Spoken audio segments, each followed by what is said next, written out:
तभी विकसित हो सकता है जब हमारा गांव मजबूत होगा और गांव की अर्थव्यवस्था मजबूत होगी।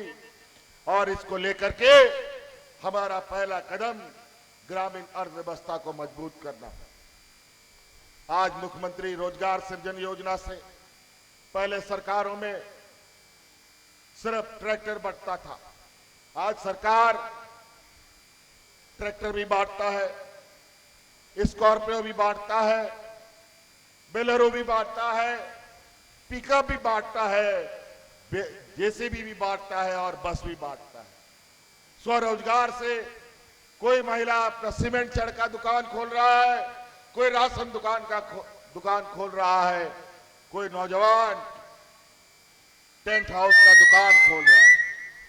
कई ऐसी चीजें पहले डबल इंजन की सरकार में गांव में गिना चुना लोगों को वृद्धा पेंशन का लाभ मिलता था और कई बुजुर्ग लोग दलाल के चक्कर में अपना पेंशन कार्ड बनाने के लिए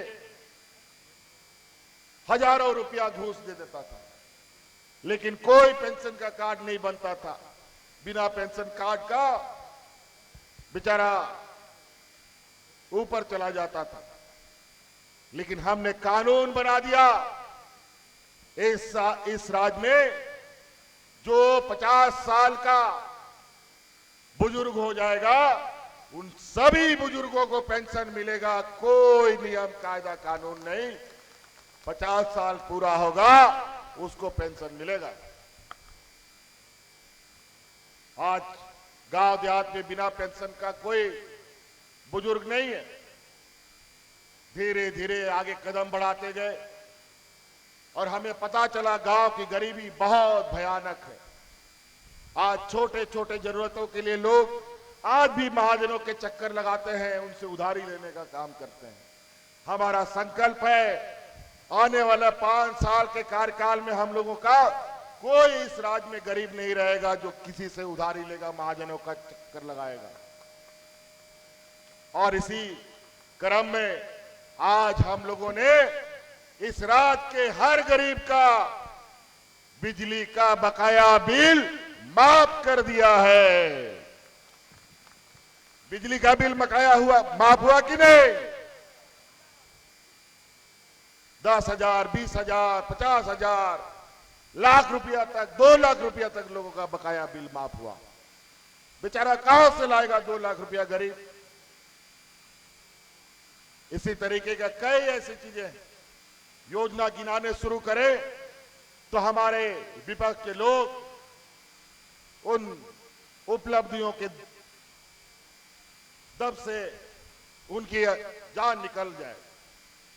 लेकिन बड़ा चिंता का विषय है, हमारे विपक्ष के लोग इतने बड़े पैमाने पर, आज हम जब आ रहे थे बहुत सारा हवाई जहाज रांची की ओर जा रहा था।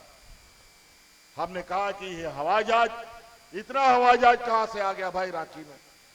अब पता चला कि रांची में भी बहुत उड़न खटोला है, जहां से ये गिद्ध की तरह पूरे राज्य में मंडराएंगे।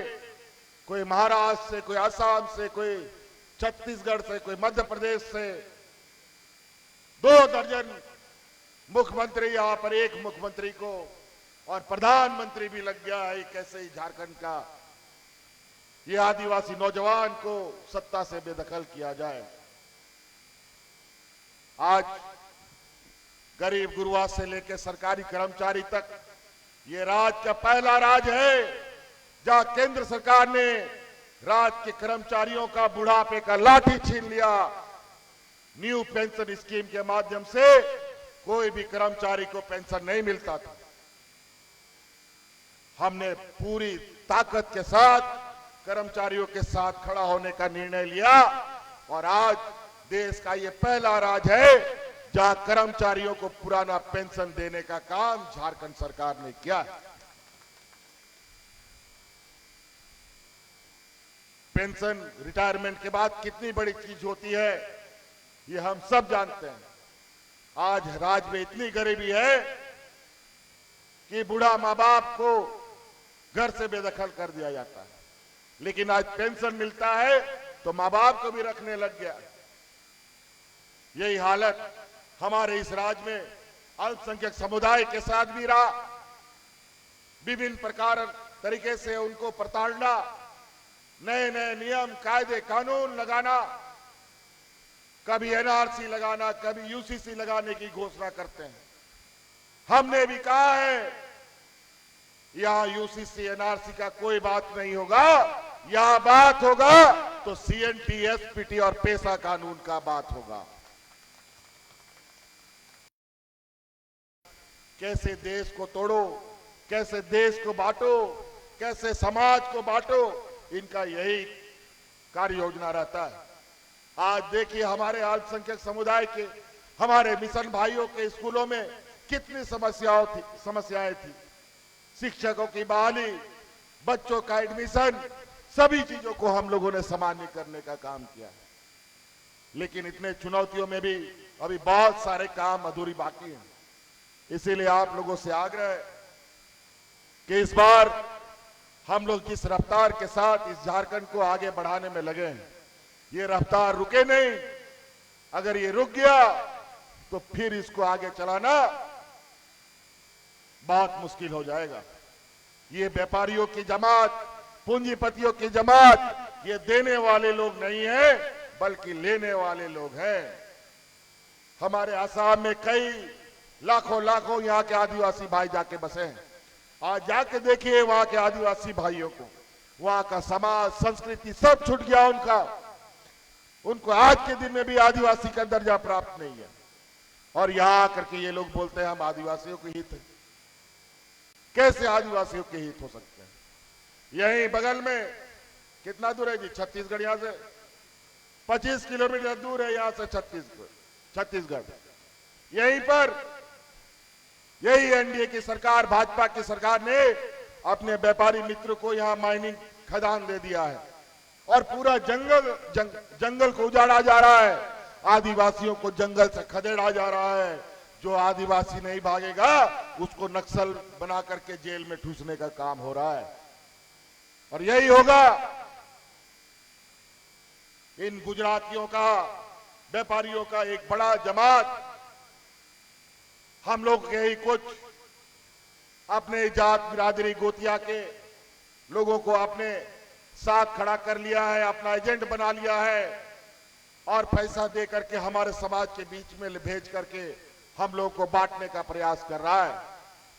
याद रखिएगा 13 तारीख को यहां वोटिंग होना है और बड़ा सुनिश्चित तरीके से इन लोगों ने 2 चरण में चुनाव कराया है ताकि हम लोग पूरे जगह पर प्रचार में ना जा सके। लेकिन चिंता नहीं, हर हाल में हम लोग हर जगह पर पहुंचेंगे और अपने इस महागठबंधन को पुनः सरकार में लाने का काम करना है। 13 तारीख का दिन 1 नंबर ईवीएम मशीन में तीर धनुष छाप महागठबंधन का सहयोग के प्रत्याशी यहां खड़े हैं, इनको भारी मतों से विजय बनाने का काम करें।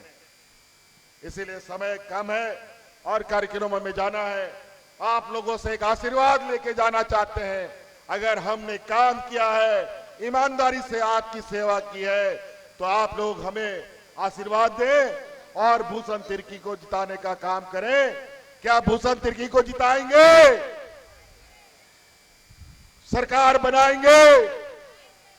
चलिए, बहुत बहुत धन्यवाद। इन्हीं बातों के साथ अपनी बातों को समाप्त करता हूं। जोहार झारखंड।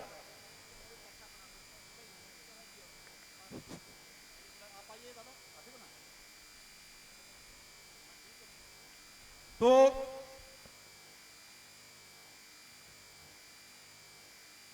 अभी हमारे पार्टी को अत्यंत मजबूत करने के लिए हमारे साथी, हमारे चैनपुर के लेवनार्ड खलखो का पार्टी में ज्वाइनिंग हो रहा है।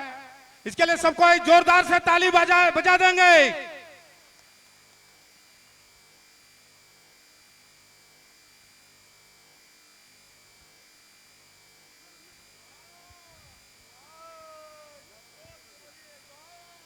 जोहर। हेमंत सोरेन जिंदाबाद, हेमंत सोरेन जिंदाबाद, भूषण तिर्की जिंदाबाद। जय झारखंड, जय झारखंड।